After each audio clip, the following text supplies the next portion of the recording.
PTI के रहनुमा असद उमर खिताब कर रहे हैं। लोगों का तमाम लोग जो इलेक्शन को देख रहे थे, तमाम सर्वेज जो नज़र आ रहे थे, उन तमाम सर्वेज के अंदर, उन तमाम तज्जियों के अंदर हमें ये नज़र आ रहा था कि भारी तादाद में तहरीक इंसाफ के उम्मीदवार आज कामयाब होने जा रहे हैं। और आज हमने तकरीबन 2/3 से ज़्यादा इस वक्त रिज़ल्ट्स आ चुके हैं। कई सीट्स जो हैं वो मुकम्मल तौर पे क्लियर हो चुकी हैं और कई जो हैं वो बिल्कुल आखिरी मराइल के अंदर हैं। तो इस वक्त ये कहना बिल्कुल वाज़े हो गया है कि इंशाअल्लाह ताला एक बड़ी भारी तादाद के अंदर कम से कम 16 और हो सकता है 17 सीट्स भी तहरीक इंसाफ इंशाअल्लाह जीतेगी। ये साथ कहते हुए मुझे ये कहना ज़रूरी है कि इंसान के हाथ में सिर्फ मेहनत और नीयत होती है।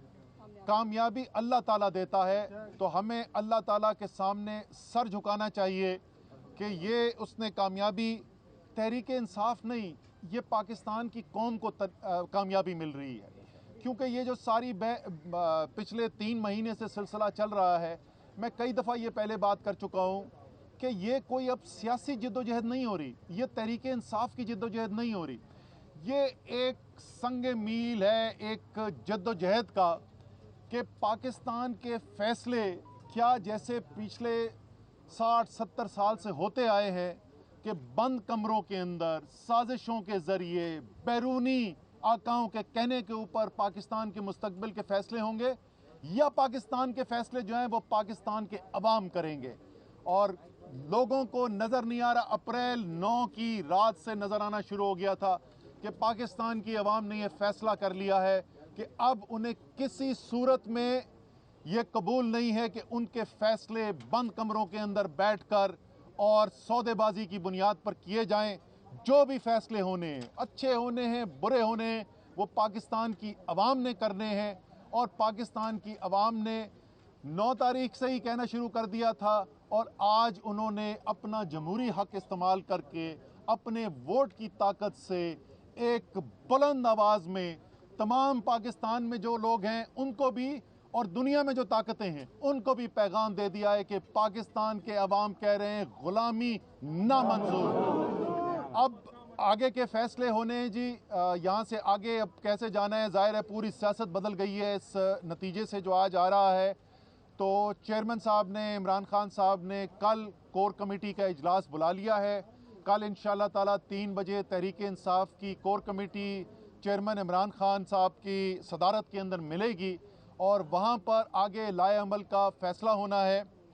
लेकिन मैं आपको ये ज़रूर अभी भी कह सकता हूँ कि जो मैं बहुत अरसे से कह रहा हूँ कि जब ये इम्पोर्टेड हुकूमत बिठाई गई और शहबाज शरीफ को वज़ारत उज़्मा की कुर्सी पे बिठाया गया, तो उस वक़्त भी मैंने कहा था कि इनको बिठा तो दिया गया है, इनको ना ये समझ में आ रही है कि किसने बिठा दिया, ना इनको समझ में आ रही है कि करना क्या है इधर बैठ के। और जो शदीद नुकसान पाकिस्तान को पहुँचा है हर लिहाज से, आप माशी लिहाज से देखें कि जिस तरीके से पाकिस्तान को नुकसान पहुँचा है, पाकिस्तान की सहाफ़त को जिस तरीके से नुकसान पहुँचा है, पाकिस्तान की जमहूरियत कमज़ोर हुई है, ये तमाम नुकसान जो है ये पाकिस्तान का नुकसान हो रहा है। लेकिन इसके साथ साथ मेरे तो सियासी हरीफ हैं, मुझे तो बड़ी खुशी है ये 2 महीने और ऐसे करते रहें तो और इनकी सियासत जो है वो गर्क हो जाएगी। लेकिन पाकिस्तान का इसके अंदर नुकसान है। शहबाज शरीफ साहब अब 22 जुलाई को एक रस्मी कार्रवाई बाकी रह गई है। 22 जुलाई को इंशाअल्लाह ताला चौधरी परवेज़ इलाही पंजाब के वज़ीर आला बन जाएंगे।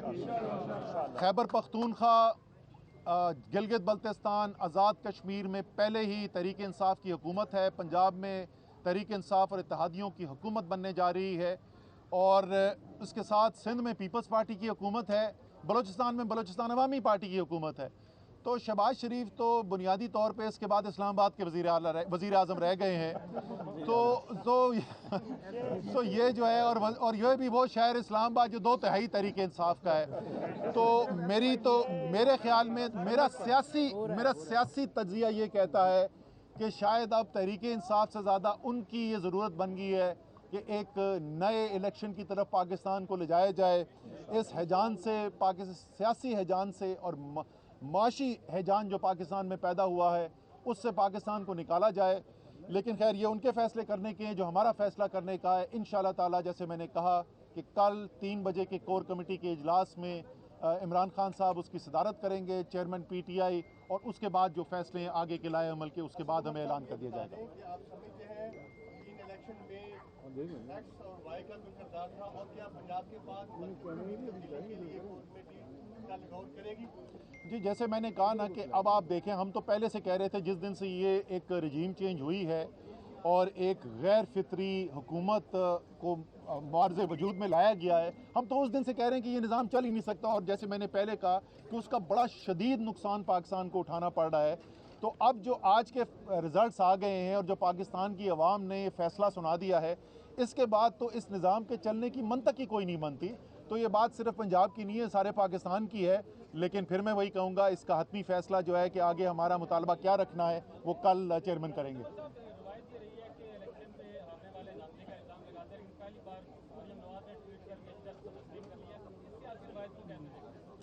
देखें, ये जो है ये एक अच्छी बात है कि जो वाज़े बिल्कुल नताइज सामने आ गए हैं, उस वाज़े नताइज के बाद ना किया जाए। लेकिन मेरे भाई मुझे ये बताएं कि अगर हुकूमत उनकी, पुलिस उनकी, जो सारा दिन पुलिस गर्दी होती रही है, इंतज़ामिया उनकी, इलेक्शन कमीशन के सारे फैसले उनके, तो वो धांधली का इल्ज़ाम किस पे लगाती? वो मरियम नवाज़ शहबाज शरीफ पे ही लगा सकती थी धांधली का इल्ज़ाम, या हमजा शहबाज के ऊपर। लेकिन फिर भी हम खैर मकदम करते हैं उनके इस बयान का।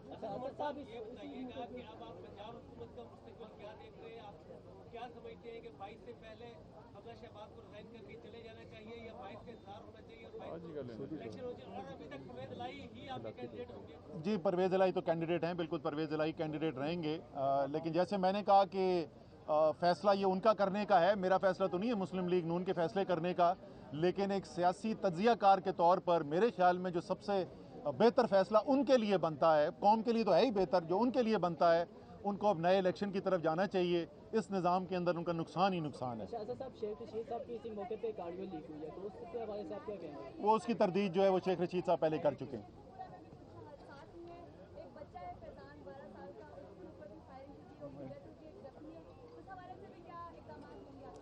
जी, मुझे ये हमें ख़बर पहुंची है, इंतहाई अफसोसनाक ख़बर है। और हम उस बच्चे के जो वालिदैन हैं, उनके घर वाले हैं, उनके साथ इज़हार हमदर्दी और ताज़ियत भी करते हैं। इंतहाई अफसोसनाक है, किसी की भी इस तरीके से हादसे के अंदर एक इंतकाल हो जाना जो है वो अफसोसनाक होता है, बट एक नौजवान का, एक बच्चे का होना वो उससे भी ज़्यादा है। तो इंशाअल्लाह ताला वहाँ पर जी हमारी जो टीम है शेखुपुरा की, वो उनके पास जाएंगे भी और पूरी तरीके से उनकी मदद भी करने की कोशिश करेंगे। नहीं, मेरे ख्याल में खान साहब आज शायद ना तकरीर करें, वो कोर कमेटी के इजलास के बाद ही फिर वो उसके बाद, क्योंकि उसके बाद फैसले हो जाएंगे। आपको पता है कि खान साहब जो है ना, जिस वक्त मुश्किल हालात हों तो खान साहब सबसे आगे होते हैं, वो टीम को लीड करते हैं जिस वक्त सबसे मुश्किल के हालात हों। जब जीत हो जाती है तो खान साहब हमेशा ज़्यादा आगे नहीं आते हैं।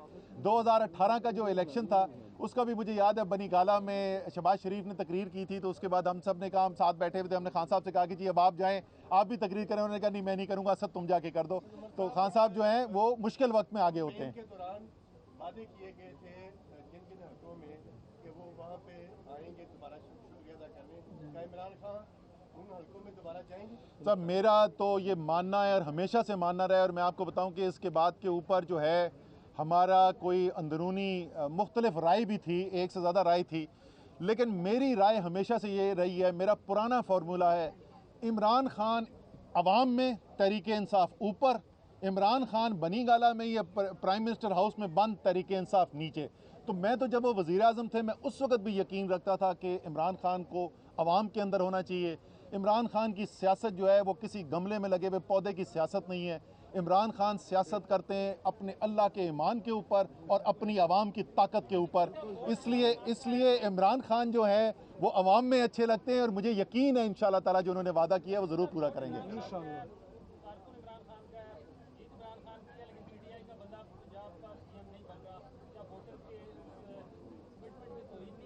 नहीं, बिल्कुल भी नहीं है, क्योंकि जब वोटर आज वोट डालने के लिए गया था तो उसको पता था कि चेयरमैन इमरान खान ने किसको नामज़द किया हुआ है। और आपने बिल्कुल कहा कि वो वोट भी इमरान खान का है, वो सपोर्टर भी इमरान खान का है, वो जान भी इमरान खान पे देता है, इसलिए इमरान खान का फैसला वो दिल से कबूल भी करते हैं। अभी कोई जश्न की हम बात नहीं करेंगे। अभी फिर अभी फिर वापस ऊपर जाना है, कंट्रोल रूम वालों ने वापस ड्यूटी देनी है। जब तक आरओ के दफ्तर से हतमी रिजल्ट नहीं मिलता हमने पहरा देना है। असद उमर की गुफ्तगू आपने देखी और उन्होंने कहा कि इमरान खान साहब कोर कमेटी के बाद ही खिताब करेंगे, अपना बयान जारी करेंगे।